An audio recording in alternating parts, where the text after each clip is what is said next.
Hi, I'm Jason. Hi, I'm Jenny. Welcome to Grace by the Drop. Today we're going to be talking about the dirty word, gossip.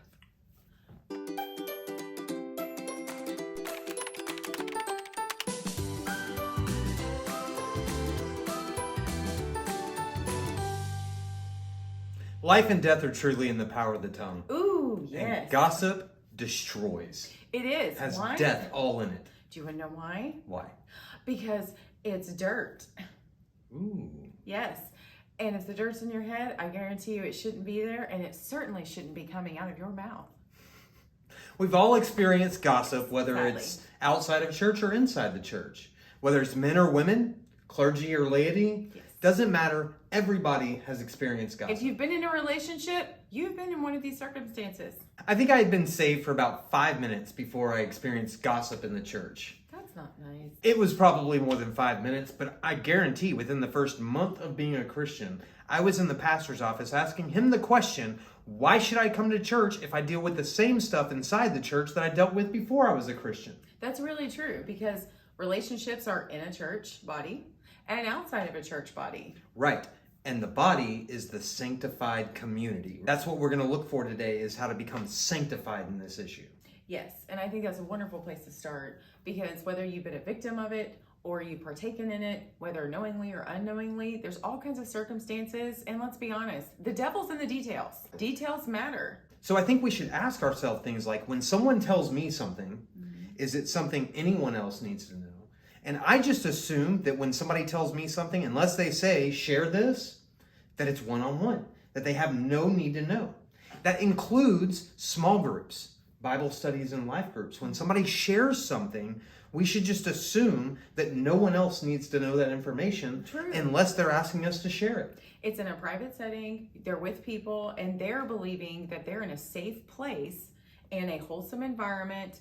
And when they share something personal in their private life, whether it's a current circumstance they're going through or something they did in the past that they're kind of struggling with a little bit, remember that we're all working towards sanctification.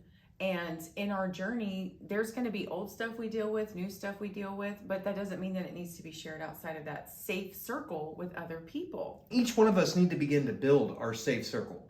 Leaving the church is not the answer. I'm so glad we didn't leave when I was asking that pastor, why should I come to church anymore? Right. I think it was a valid question with what we were going through. Right. But I'm so glad I didn't leave. And we should all begin to build what we call an oikos. Yes. A group of people who live life with us day to day, week to week. They're in and out of our lives.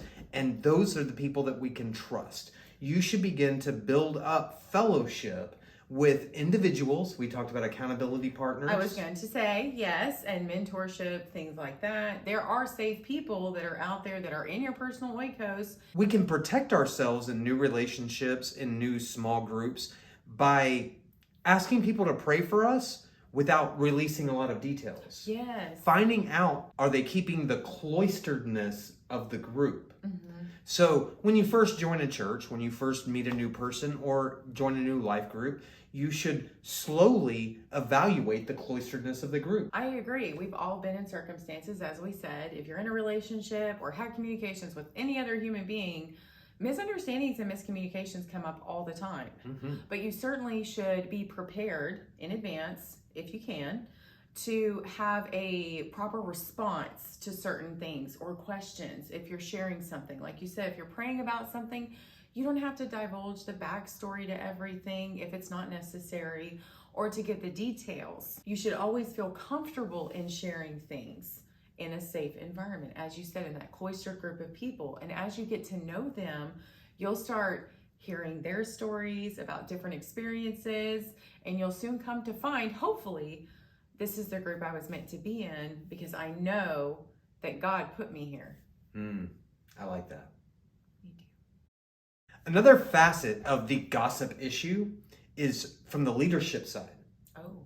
If you're the leader of a life group or maybe even a clergy member, when people are sharing the prayer, we need to make sure that we're letting people know, hey, I'm okay praying for Joe over here, but I don't need to know all the details. We don't need to know all the details. Because Joe shared it with just one person, Joe may not have intended to share it with 10 other people that are on staff or in a private meeting.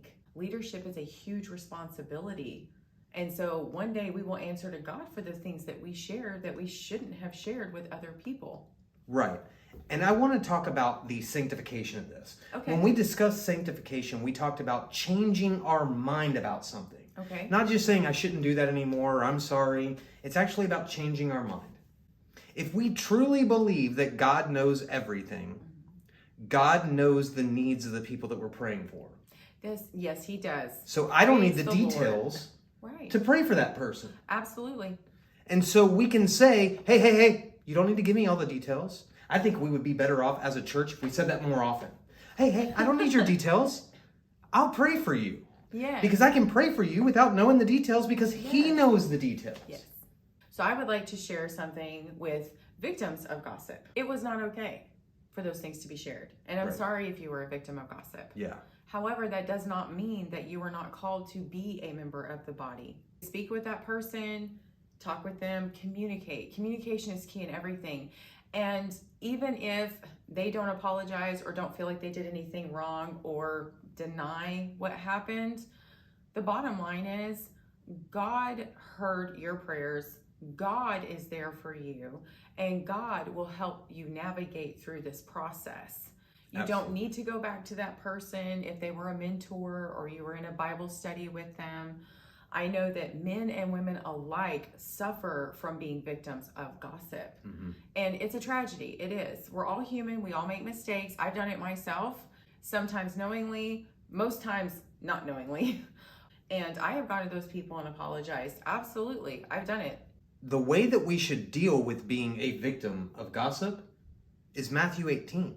Mm-hmm. Matthew 18 talks about if someone has offended you, go to that person and talk to them. Yes. We need to go to people. We need to do this more often. And you can say, look, I forgive you. It did frustrate me. And in the future, if I share something with you, I'd like you to keep it personal. That's a great way to put it. And Matthew 18 gives us more steps beyond that.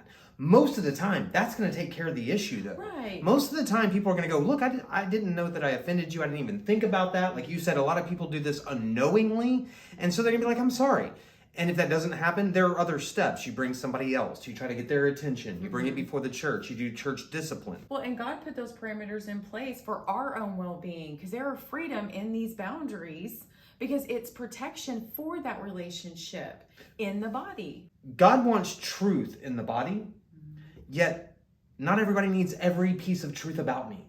Like Right. not everything needs to be said. Yeah. I need way less information to pray for somebody than most people think. We all need way less information, and yet we all need to lean on each other more and share more. It's not that I need to share more details. Right. I need to share more with people when I need prayer. And I need to be able to trust people for that. So if I can just tell people, hey, I need prayer in this area of my life, without giving the details, that's actually going to help a lot if we all stop sharing too many details and leave that to our accountability partners. See, Exactly. God set up fellowship properly in the church, and so the close relationships, the accountability partners, that's who we divulge a lot of details to. The people in small groups and cloistered groups, we can divulge some details to. And in the greater body, hey, I just need prayer, guys. What about? Doesn't matter, does it? I just need prayer.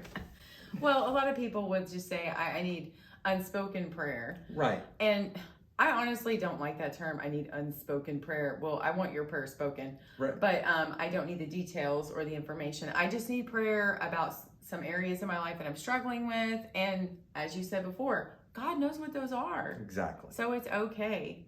Another thing I do want to go over as well before we wrap things up is what to do when someone's sharing it with you and you know what you're hearing is not okay. You stop them immediately. Exactly. In a very polite and respectful way. One of the things that I always say is, I'm sorry, they're not part of this conversation right now, and I'm not really comfortable sharing that about them. So please don't ask me questions about someone else that's personal in their life. It's not my place to share that.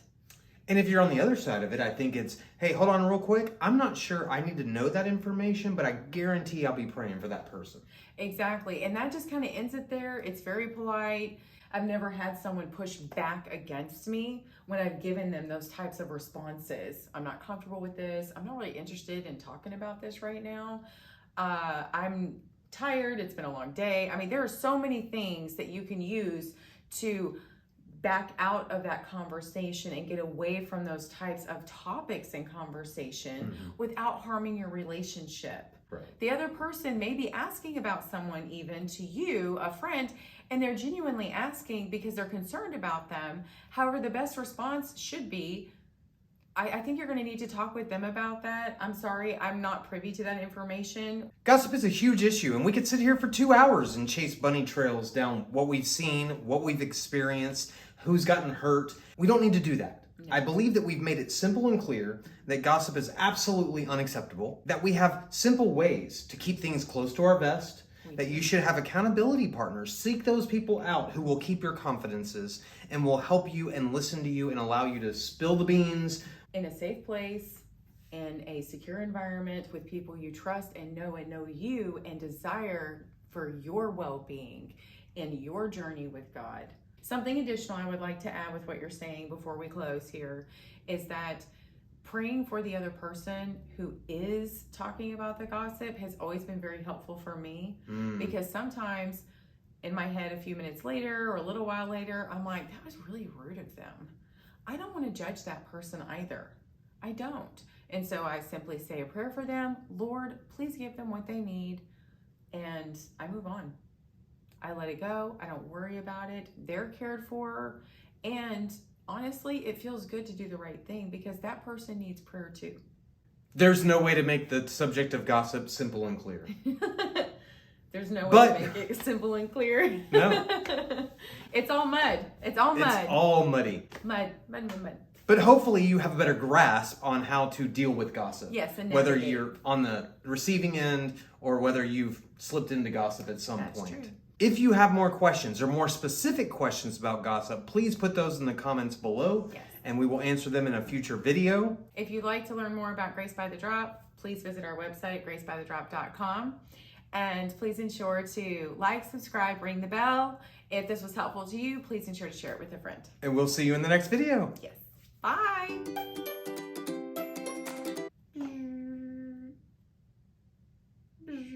Are you ready?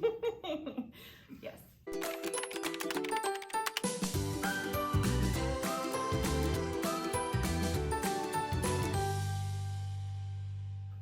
Ready? Yeah. You still coughing? No. Smile. That's awful. Look at me. Your eyes aren't smiling.